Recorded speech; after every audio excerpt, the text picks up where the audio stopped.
Hello everyone, let's begin our next module of the chapter. In the earlier module, we have basically learned how the social and economical relations were changing among the feudal society.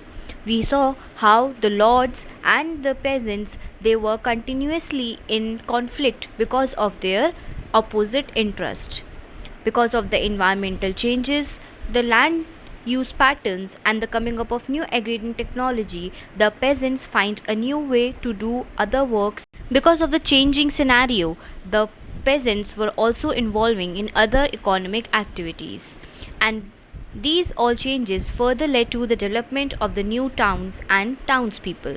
And according to some scholars, they also term this new emerging towns and townspeople as a fourth order. Now let us see what this fourth order meant and how the towns developed across the Europe in the feudal society. Expansion in agriculture was accompanied by growth in the three related areas, that is population, trade and towns. From roughly 42 million in 1000 AD, Europe's population stood at 62 million around 1200 and 73 million in 1300 AD. Better food meant a longer lifespan. By the 13th century, an average European could expect to live 10 years longer than in the 8th century. But women and girls had shorter lifespan than the men because of the malnutrition. From the 11th century, as agriculture increased, about which we have studied in our earlier module, due to increase in agrarian production, more population could be sustained, and therefore towns began to grow. Peasants who had surplus grain to sell because of the coming up of new technology, they now needed a place where they could set up a selling center and where they could buy tools and cloth. This led to the growth of periodic fairs and small marketing centers, which gradually developed town like features, which included a town square, a church, roads where merchants built shops and homes, along with an office for those who governed the towns. In other places, towns grew around large castles, bishop estates, or large churches. Thus, we can see that how now a rural economy or an economy that was based on the countryside is now developing into big towns. Now, let us further study what were the various changes that took place in the economy of the town compared to the economy that was centered in the manner of a lord. In towns, instead of services, people paid a tax to the lords who owned the land on which the town stood. Towns offered the prospect of paid work and freedom from the lord's control for young people from the peasant families. Town air makes free was a popular saying. Many serfs craving to be free ran away and hid in the towns. If a serf could stay for 1 year and a day, that is, around 366 days, without his lord discovering him, he would become a free man. Many people in town were free peasants or escaped serfs who provided unskilled labor. Shopkeepers and merchants were numerous in the new emerging towns. Later, there was need for individuals with specialized skills like the bankers and the lawyers. The bigger towns had population of about 30,000.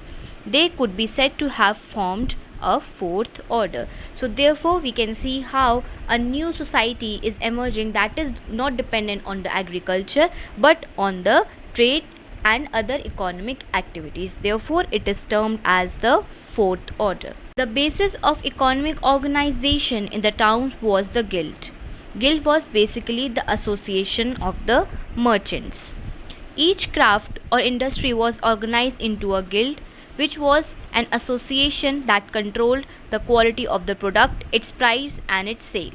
The guild hall was a feature of every town. It was a building of ceremonial functions and where the heads of all the guilds met formally. Guards patrolled the town walls and musicians were called to play at feasts and various festivals, and there were innkeepers who looked after the travelers. So we can see that how various new associations according to various types of trade were formed, which were known as guilds, and they had their own offices in the towns as well. Now, by the 11th century, new trade routes with West Asia also developed across the whole Europe. As the number of towns grew and trade continued to expand, town merchants became rich and powerful and rivaled the power of the nobility, who were basically the lords. So this means that how earlier only the two estates used to dominate, and they were the clergy and the nobility who used to have a lot of money in their hands. But now a fourth order was emerging, which was basically of the traders and the town merchants. As the towns were emerging in the medieval Europe, we see certain towns emerged around the cathedral. These were known as the cathedral towns. Now let us study what are the cathedral towns. One of the ways that rich merchants spent their money was by making donations to the churches. From the 12th century, large churches, which are called the cathedrals, were built in France. These belonged to monasteries, but different groups of people contributed to their construction with their own labor, material, or money. Cathedrals were built of stone and took many years to complete. As they were being built, the area around the cathedrals became more populated, and when they were completed, they became centers of pilgrimage. Thus, small towns developed around them. This is basically like we have seen in Mesopotamia, where the temple was the center, and around it a small town used to develop. Similarly, in Europe also, in France also, same thing happened. People were now spending money to build the large churches, which were the cathedrals, and around cathedrals they started emerging new towns because it has become a place of pilgrimage. Cathedrals were designed so that the priest's voice could be heard clearly within the hall where large number of people gathered, and so that the singing of the monks could sound beautifully and bells calling people to prayer could be heard over a great distance. Stained glass was used for windows. During the day, the sunlight would make them radiant from people inside the cathedral, and after sunset, the light of the candles would make them visible to people outside. So basically, the cathedrals were not only large churches, but they were also very beautiful churches, which has beautiful glass windows on which various pictures depicting various stories of Bible. Thus, we can see how the economy, which was basically centered around the agriculture, was now shifting towards an economy which was centered around the trading activities, which led to further development of the new town. While we can see that from the 11th century the economy was growing because of the agrarian technology and emergence of new towns, but coming to the 14th century there were certain crises that were taking place in the European society and economy.